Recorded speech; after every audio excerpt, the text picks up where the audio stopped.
읽은 본문으로 예리한 말씀의 검, 이런 주제로 말씀을 나누겠습니다. 본문 가지고 한번 다음 주에도 더 할 예정입니다. 성경의 시각으로 볼 때 좀 식상하게 들릴 수도 있겠지만 세상에는 두 종류의 인생밖에 없습니다. 첫 번째는 하나님 밖에서 사는 인생과 두 번째는 하나님 안에서 사는 인생입니다. 성경은 하나님 밖에 살고 있는 인생들에게 계속 도전합니다. 내게 돌아와라. 세상에는 희망이 없단다. 세상에는 소망이 없단다. 헛되고 헛되며 헛되고 헛되니 모든 것이 헛되니 내 안에 희망이 있으니 내게로 돌아와라. 그리고 하나님 안에 있는 자들을 향해서는 계속 말씀하십니다. 도전하십니다. 범사의 하나님을 인정하고 살아라. 네가 주인이 아니라 하나님이 주권자임을 인정하고 살아라. 네 손보다 하나님의 손이 1000배 만배 이상 크니 하나님을 의지하고 살아라. 그리고 하나님 밖이든 하나님 아니든 이 모든 우리들에게 주님은 말씀합니다. 세상 역사를 시작하신 하나님께서 세상의 마지막 심판도 하나님이 주장하신다고요. 어떻게요? 공의로운 심판으로. 그러므로 사랑하는 백성들이여 똑바로 살으라고. 11절 후반절에 보니까 이렇게 기록이 되어 있습니다. 그가 공의로 심판하며 싸우더라. 여러분, 계시록 17장 18장에서 우리는 바벨론은 다시는 보이지도 않고 비치지도 않고 들리지도 않는다. 그런 후에 19장에는 어린 양의 혼인잔치, 지상에는 하나님의 피조 세계의 완벽한 심판을 얘기하고 있고, 시각을 천상으로 돌려서 19장에 보면 어린 양의 혼인잔치 초반부에 그 잔치가 벌어지는 것을 우리가 봅니다. 이런 표현들은 우리가 주님의 신부라는 표현은 은유적인 표현이라고 했죠. 주님과의 친밀함. 세상에서 부부만큼 친밀한 사이가 없잖아요. 하나님은 저와 여러분과 친밀한 관계를 원하세요. 따지고 보면 그래서 선악과도 허락하신 거예요. 인격적인 관계, 로봇이 아니라 억지로 순종하는 관계 말고 자발적, 인격적으로 순종하고 주님을 마음과 뜻과 정성을 다해 사랑하는 관계로. 주님은 당신의 모든 것을 거셨단 말이에요. 아들까지 죽인다는 것은 모든 걸 거신 거야. 그처럼 우리도 주님을 중심으로 사랑하기를 원하셔서 모든 역사를, 모든 성경의 이야기를 우리 가운데 허락하신 거예요. 자, 여러분이 주님의 친밀한 신부로서 주님이 주신 것을 마음껏 누리는 은혜가 있기를 주의 이름으로 축원합니다. 그리고 오늘 본문은 마지막 전쟁을 다루고 있어요.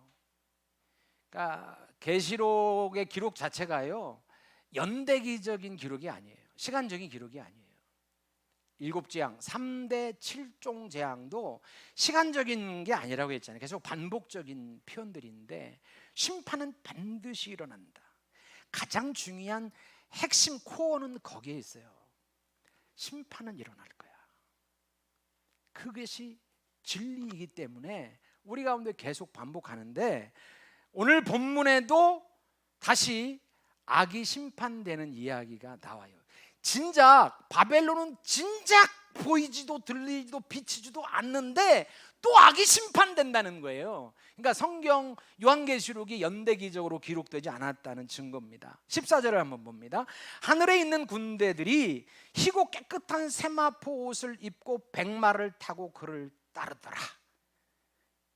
백마 타신 예수님,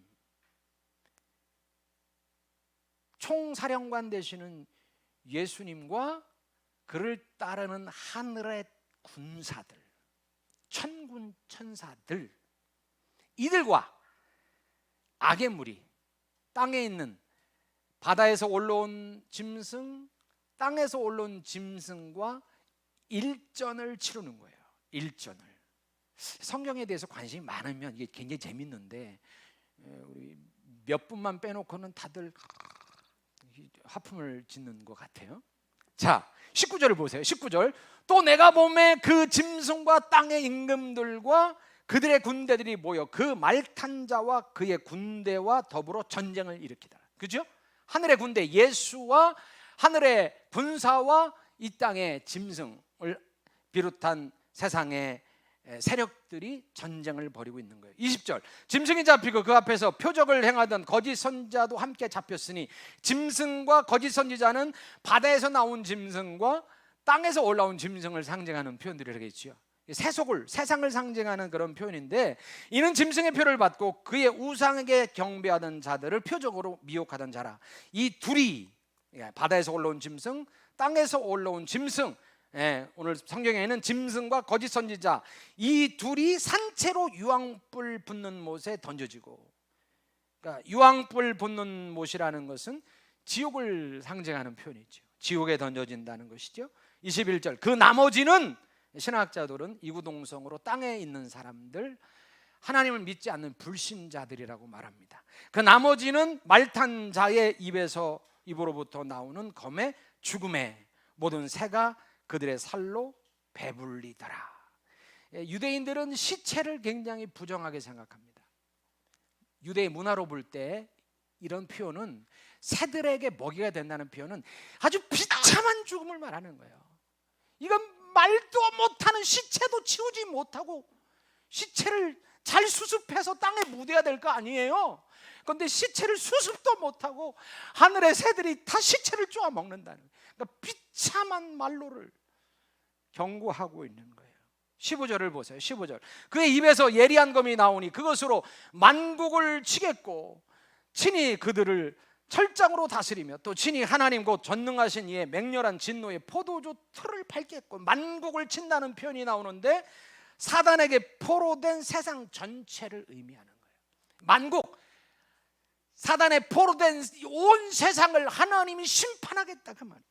이 전쟁은 결국 어떻게 끝나면 백마탄 예수님과 그를 따르는 백마탄 하늘의 군사, 천군 천사들의 승리로 끝나는 거예요. 그러므로 여러분, 최종 승리는 우리 가운데 있다는 사실을 믿고 감사해야 되고, 한 가지 더 생각할 것은 결국 심판받을 세상, 예수 믿지 않는 사람들은 결국 비참한 최후를 갖게 될 거라는 사실을 기억해서, 믿지 않는 우리의 가정, 우리의 부모, 형제들, 우리의 자녀들, 이웃들이 있다면 그들 가운데 천국 복음을 소개하는 은혜가 저와 여러분에게 분명히 있어야 될 줄로 믿습니다.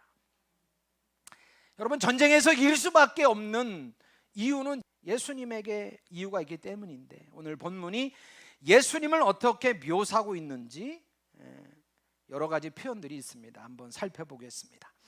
자, 예수를 백마 타신 예수라, 이렇게 오늘 본문이 묘사하고 있습니다. 자매들의 로망, 백마 탄 왕자. 그렇죠? 우리 백마 탄 왕자들을, 근데 진짜 백마 탄 왕자는 예수님이세요. 백마 탄 왕 대신 예수님. 흰색은요, 거룩함을 또 정결함을 상징한다고 지난주인가 지지난주에 말씀드렸죠. 근데 한 가지 더 첨부한다면, 흰색이라는 것은 승리를 상징하는 단어입니다. 승리의 색깔. 전쟁에서 승리한 장군이나 왕들이 탔던 말이 흰 말입니다.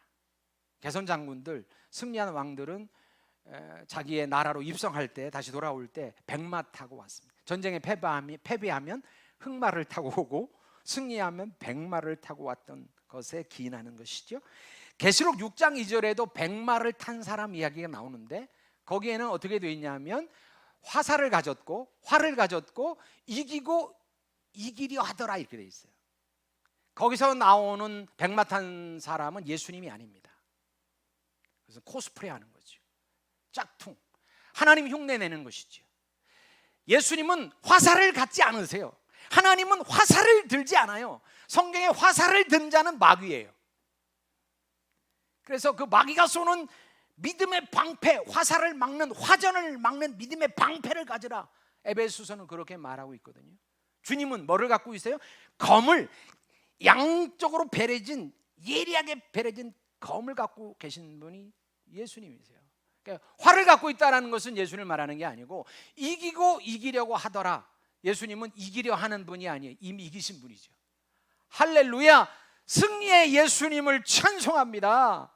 저와 여러분도 예수님이 백마 타셨듯이 오늘 본문에 보면 하늘의 천군 천사도 백마를 타고 있어요. 저와 여러분도 이미 백마 탄 승리한 하나님의 백성들인 줄로 믿으시기를 주의 이름으로 축원합니다. 이런 면에서 우리가 무한 자부심을 가져야 돼요. 이만희가 백마 타는 코스프레를 하는데요, 이단들은 다 백마 타는 코스프레예요. 사실은 우리 모두가 백마 타고 다녀야 되는 거예요.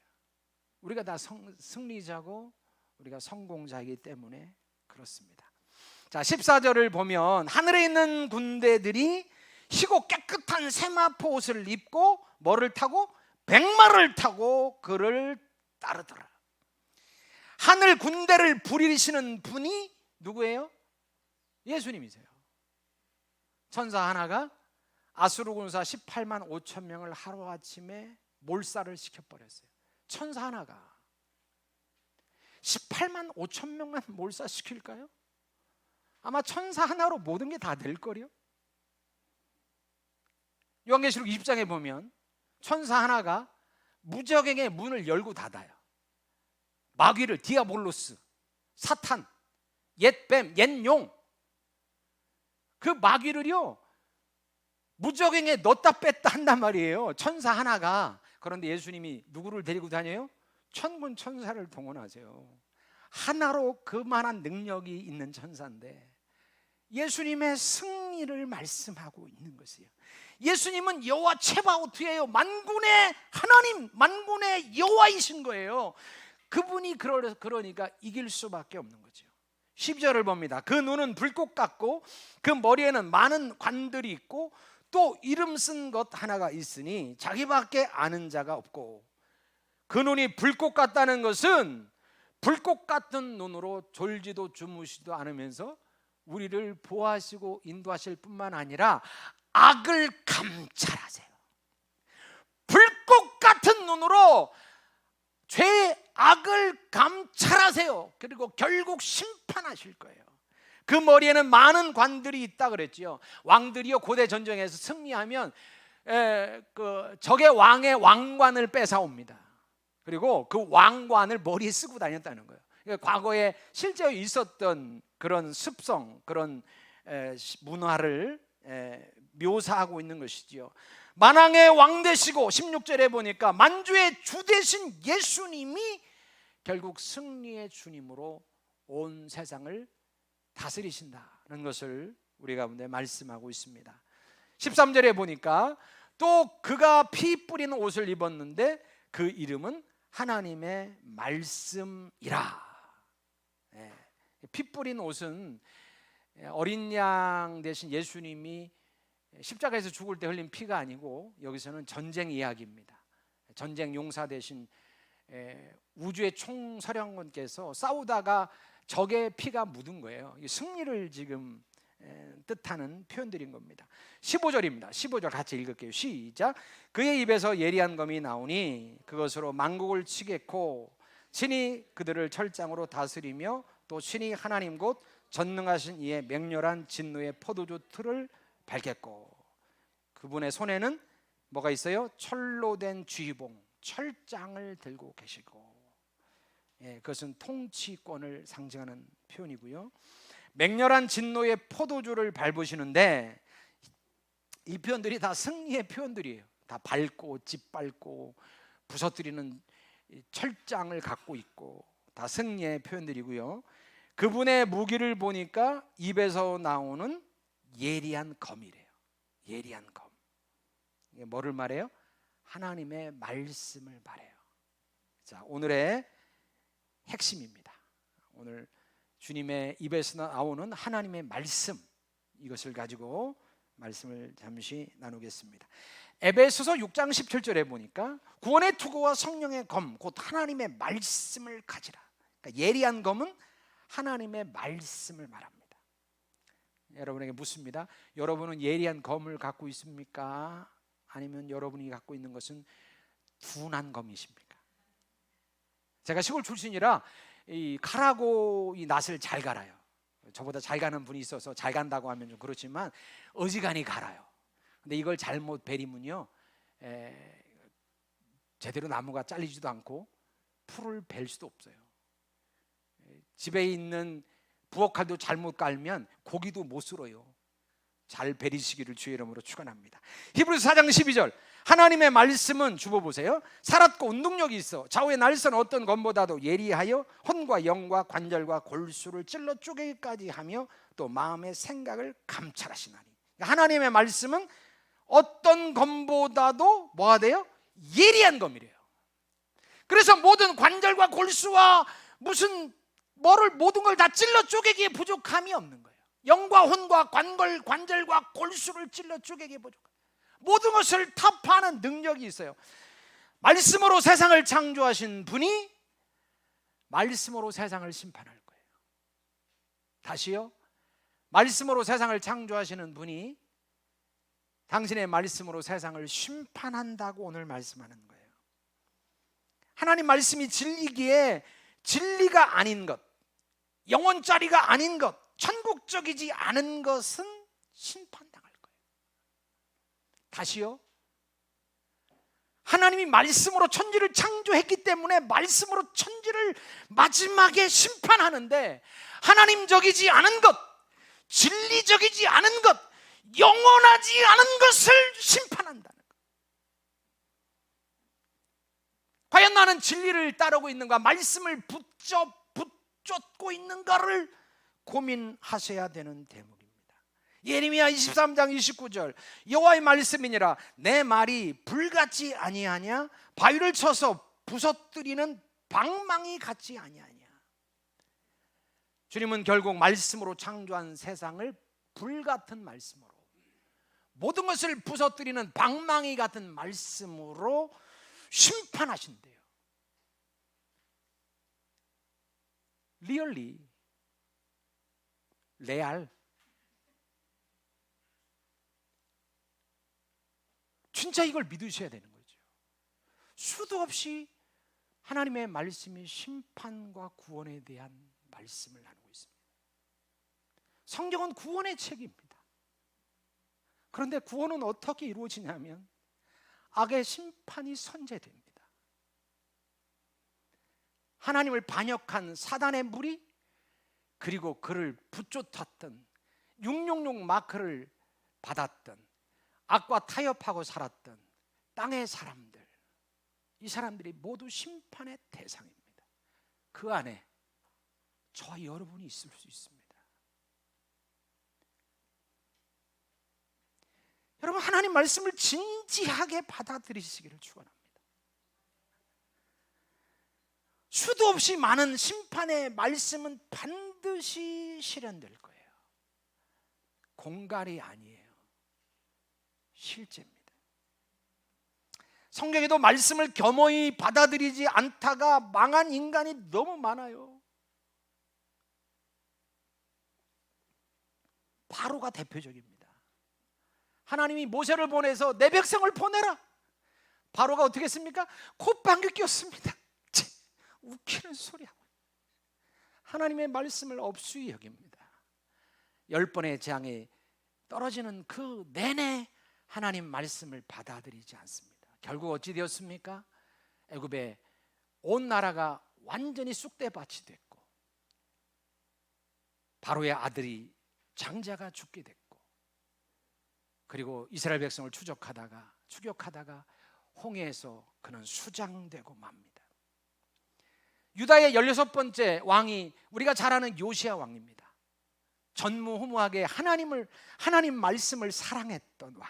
저와 여러분이 하나님 말씀을 사랑하기를, 누구보다도 주의 말씀을 사랑하기를 예수의 이름으로 축원합니다.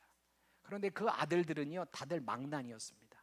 17대 왕 여호아하스, 18대 왕 여호야김, 19대 왕 여호야킨, 20대 왕 시드기야, 그 중에 3명이 요시야의 아들이었는데 한결같이 못났어요.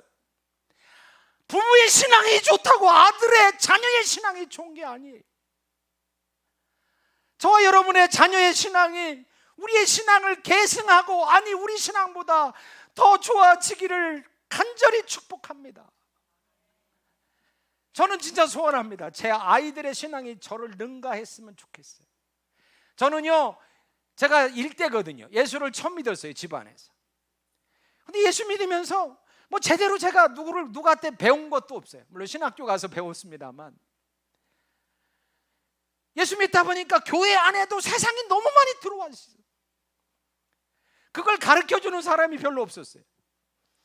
그래서 내 안에 들어와 있는 세속을 걸러내느라고, 이스라엘 백성이 40년 광야 생활하면서 애굽을 뽑아내느라고 40년을 다 허비하잖아요.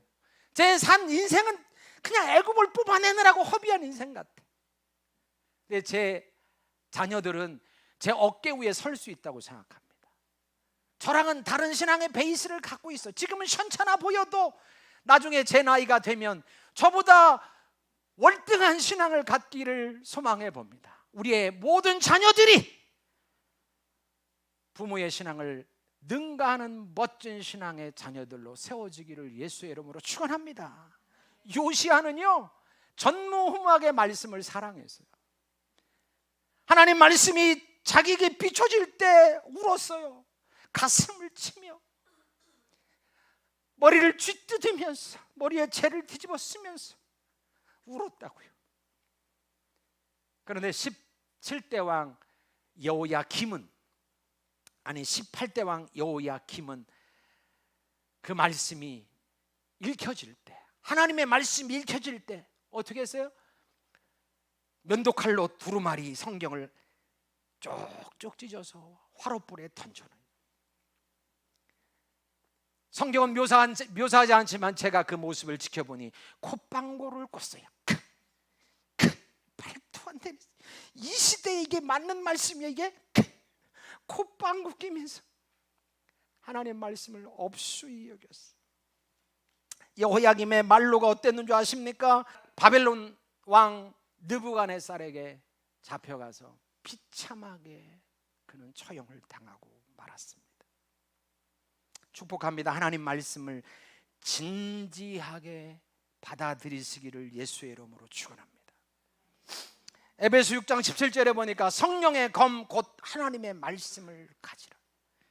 인생의 싸움에서 승리하기 위해서 우리가 가져야 될 것은 공부 열심히 하고 일도 사업도 열심히 하기 전에 하나님 말씀을 가져야 되는 겁니다. 하나님의 말씀 곧 성령의 검을 가져라. 네가 공부하기 전에, 일하기 전에 네가 말씀으로 먼저 무장돼야 네가 승리할 수 있다고 성경은 계속 말씀해요. 우리 눈앞의 것 때문에 말씀을 등한시하지 않습니까? 그죠? 눈앞의 것 때문에 하나님도 멀리하지 않습니까? 앞에 이익 때문에, 순간의 유익 때문에 하나님도 멀리하고 말씀도 멀리하지 않습니까? 영원한 진리 기준을 붙들고 살아야 된다. 그래야 승리한다고 주님은 말씀하세요. 하나님의 진리의 말씀을 붙든 만큼 승리할 겁니다. 하나님의 말씀을 놓친 만큼 반드시 실패할 겁니다. 제가 늘 공식처럼 말씀드리지요. 진리의 끝은, 말씀의 끝은 승리고, 진리의 끝은, 말씀의 끝은 성공이고, 샬롬이고, 자유고, 구원이고, 여기에 좋은 거 다 갖다 붙이셔도 돼요. 모든 걸 다 여기다 붙여도 돼요. 왜? 말씀이 진리고 생명이고 그 말씀이 능력이기 때문에. 말씀을 제대로 알고 제대로 붙들지 않으면 첫사람 아담처럼 우리는 넘어져요. 이게 옛날 동화 이야기 하고 싶어서 이 성경이 있는 게 아니라 우리에게 하시는 거예요. 야, 말씀을 따라가지 않으면 실패할 거야. 말씀대로 순종하지 않으면 결국 네가 행복하게 살 것 같아도 아니, 거기에는 실패의 나락이야. 말씀을 붙들고 살라고 주님은 말씀하고 있는 거예요. 우리가 하나님 말씀을 제대로 아는 게 중요합니다. 아멘. 하나님 말씀을 제대로 붙드는 게 중요합니다. 그리고 그 말씀을 실천하는 게 중요합니다. 위기의 순간에 타협하지 말고 평소에 잘해, 잘 믿고 막. 근데 위기의 순간 앞에는 뒤집어져. 여러분 말고 제가. 사탄이 하나님이 참으로 너희에게 동산 나무의 모든 열매를 먹지 말라고 하더냐? 아주 나쁜 놈이죠. 사탄이라는 놈이 아주 이간질자, 아주 그냥 참소하는 놈. 그놈한테 속아 넘어가지 말기를 예수의 이름으로 축원합니다. 그런데 하와가 뭐라고 했어요? 아니, 그렇게는 얘기 안 하시고 동산 중앙에 저 선악과 열매는 먹지도 말고 만지지도 말라고 하셨어요. 죽을까 하노라 하셨어. 어디 하나님의 말씀을 왜곡합니까? 하와가 하나님 말씀을 정확하게 몰랐지요. 그리고 그 말씀을 붙들지도 않았지요. 제 생각에는 타협했다는 것 같습니다.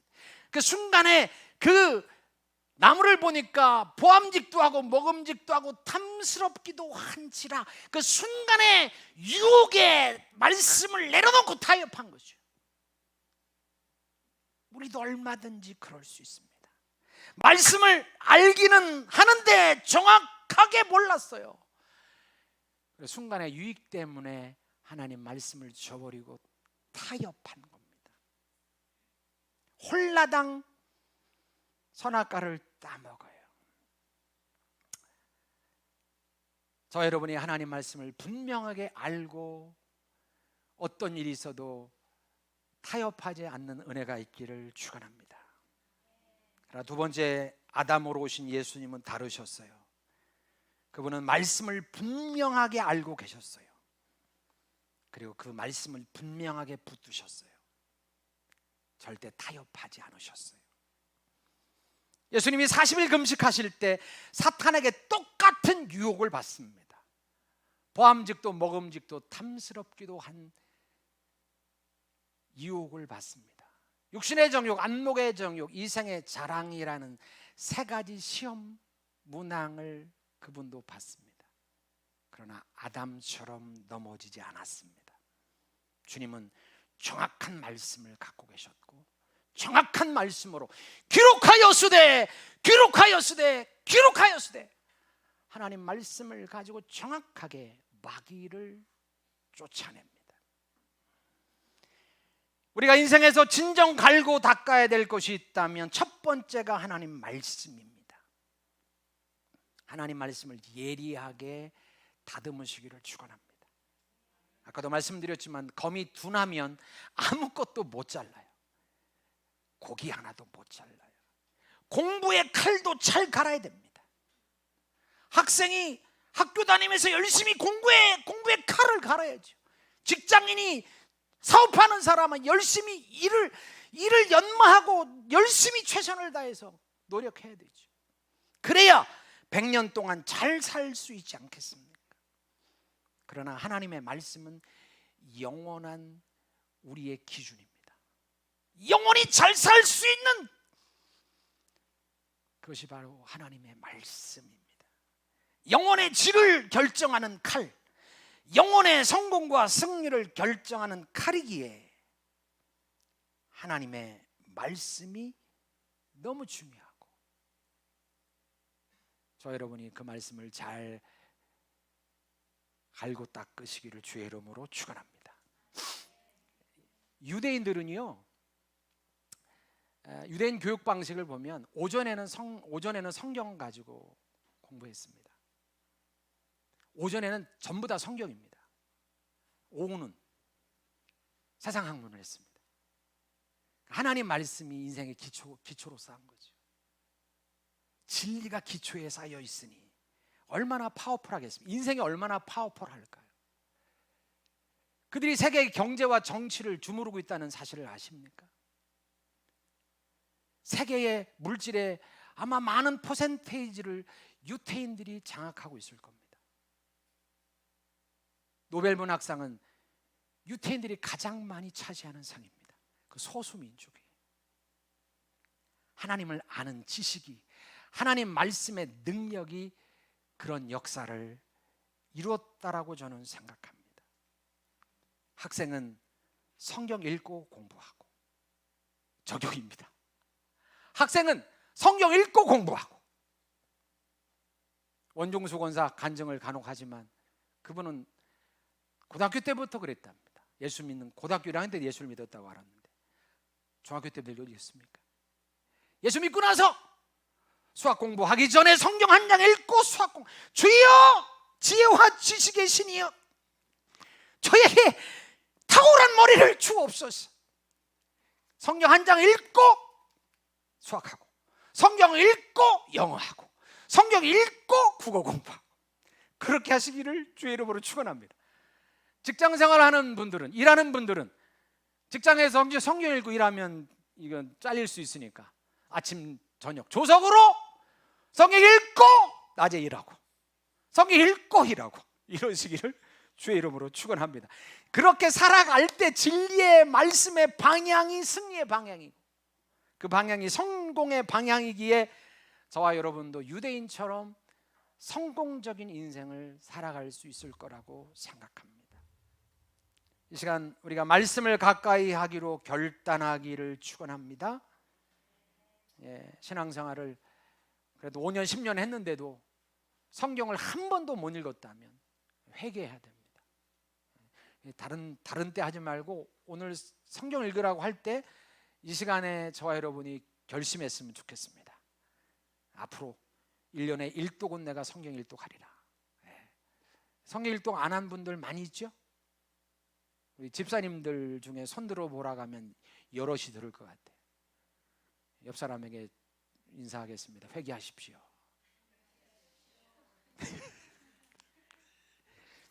여러분, 말씀을 모르면 인생이 갈지자의 인생으로 살 겁니다.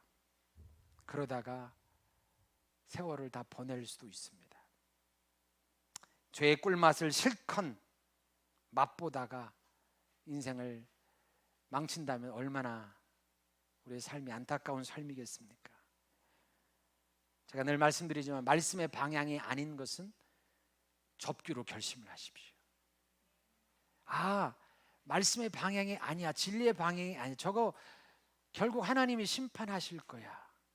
그 입에서 나오는 예리한 말씀으로 그분의 심판의 기준은 당신의 말씀이에요. 꼭 기억하세요. 당신의 심판의 기준은 당신의 말씀이세요. 그러므로 말씀의 기준에서 벗어난 것은 안 하기로 결단하셔야 돼요. 그게 음란한 일이든, 그게 폭력의 일이든, 남의 것을 훔치는 일이든, 비도덕적인 일이든, 내 양심에 관련된 일이든, 말씀의 기준 앞에서, 말씀이 삶의 거울이라고 하지 않습니까? 거울 앞에 우리를 비춰보아 말씀 앞에 볼 때 이건 아니구나 싶은 것은 과감하게 내려놓고, 그게 늦는 것 같지만 그게 승리하는 길이고 그게 성공의 길입니다. 물론 저와 여러분은 예수의 십자가의 피로 세마포 옷을 입은 사람들이, 그래서 구원받은 사람이기에 하나님 말씀의 칼날 앞에서 우리를 하나님이 벌하려 할 때 예수께서 오셔서 하나님 아닙니다, 이 사람은 예수의 피로 새로워진 사람입니다. 주님이 변호하시겠지만, 그러나 적어도 우리가 하나님 앞에 설 때 상급받는 데 문제는 반드시 있을 겁니다. 하나님의 나라의 백성다운 백성으로 주님 앞에 더 상급받기 위해서라도 저 여러분이 말씀의 기준 앞에서 믿음으로 살아내기에 부족함이 없는 은혜가 있기를 예수의 이름으로 축원합니다. 기도합니다. 하나님, 말씀으로 세상을 심판하실 하나님을 찬양합니다. 결국 말씀의 방향, 진리의 방향만이 승리임을 믿습니다. 하나님의 말씀을 가까이 하고 붙들고 살겠습니다. 하나님 말씀을 기준으로 삼아 실천과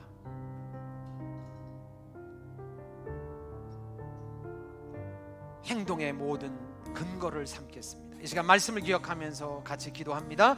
하나님 감사합니다. 하나님 감사합니다.